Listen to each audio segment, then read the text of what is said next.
The US president has held back-to-back calls with the leaders of China and Japan amid their festering dispute over Taiwan. The hour-long call with Xi Jinping was Mr. Trump's first known contact with the Chinese leader since a row erupted over Prime Minister Sanae Takaichi's remarks on a hypothetical situation in Taiwan that could draw in Tokyo. The American leader describing the call with President Xi as, quote, very good, while making no mention of the self-ruled island. Both sides have hailed their ties as extremely strong. A trade, Ukraine and Russia amongst other topics raised, but for Mr. Trump, the focus was on state visits. The US leader repeating his intention to visit Beijing in April, with Mr. Xi making his trip to the US later in the year. China, though, has yet to confirm this. The two leaders last met in South Korea in October. That's when they agreed to a truce on trade. Mr. Trump has made no public comment on a still unresolved dispute between China and Japan.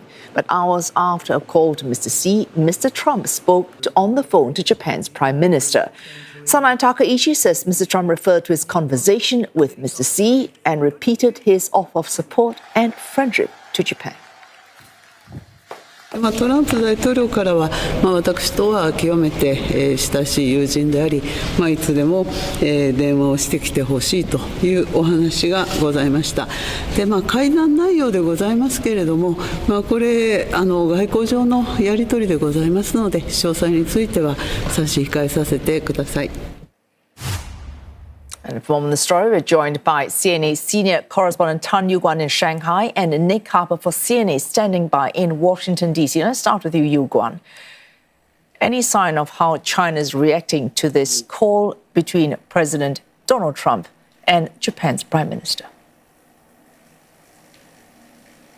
Well, when we compare how Chinese media outlets are reporting this and how President Trump posted about the call, there appears to be quite a difference in perception on what are important topics that transpired during the call. While President Trump made no mention, as you said, of Taiwan in his post about the phone call, that wasn't the case for reports out of China. The Xinhua news agency reported that President Trump stated to President Xi that the United States, and I quote, understands the importance of the Taiwan issue to China, unquote. There are also disputed accounts on who initiated the call.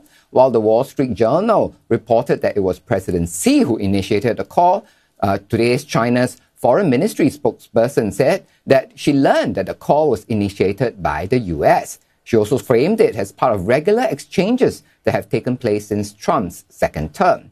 Regardless of who initiated the call, it did come quite out of the blue, with neither Beijing nor Washington flagging it ahead of time. It also comes at a time when tensions are rising between China and Washington's main Asian ally, Japan. What's more, following the call, as you mentioned, President Trump made a phone call to the Japanese Prime Minister. Might there be a relaying of messages between China and Japan? We do not know. All three sides so far made no hints of that taking place. However, in China's account of the phone call, it did quote President Xi outlining to President Trump that China's position on Taiwan. It also reported that President Xi called Taiwan's return to China as an integral part of the post-war international order. Today's China's Foreign Ministry also said in its regular briefing that as far as China is concerned, Taiwan is an internal matter and it would not tolerate any interference from any external parties on the issue. It's worth emphasizing that for Beijing, Taiwan being part of China is the reddest of red lines, a stance that isn't just an official stance, but also prevailing feeling among ordinary people that I speak to here, effectively making it a position that's quite unmovable. And it also explains the extent of reaction we see from China to Takaichi's remarks on Taiwan. Thanks to Yu Guan. Nick, we just heard Yu Guan there. In fact, my mistake, Yu Guan commenting on the call between Donald Trump and Xi Jinping, not the call between Donald Trump and Sanae Takaichi. Mr. Trump himself not commenting specifically on the row between China and Japan. Could we read that as an attempt by Washington to balance what it needs to on trade with Beijing while maintaining strong support for a cornerstone ally in Asia? Yeah, well, so it's very difficult. The US here has that delicate balancing act, really trying to walk that fine line. And I think really this becomes a serious issue, as it is always, but coming at a particularly precarious time. Interesting to note that just a few weeks ago, when the two leaders met at the APEC summit, President Xi, President Donald Trump, both of them did not say after the meeting that Taiwan had been discussed. Donald Trump indeed even said that he had focused on trade rather than on the issue of Taiwan. So they avoided it there. But of course, since then, we have had that escalating row between China and Japan. And Donald Trump, during that time, has been very careful not to wade into the middle of it. But what we have seen is Washington in recent weeks approve that arms sale to Taipei of $330 million. We've also seen the US ambassador to Japan, George Glass, saying that the US fully supports Tokyo in the face of what he called China's coercion.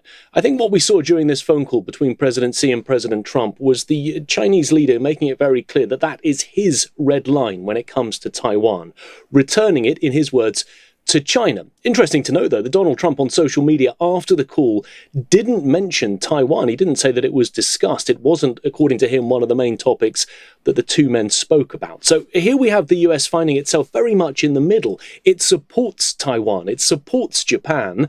And that's why we've seen Donald Trump in that phone call with Prime Minister Takaichi very much reassuring the US ally.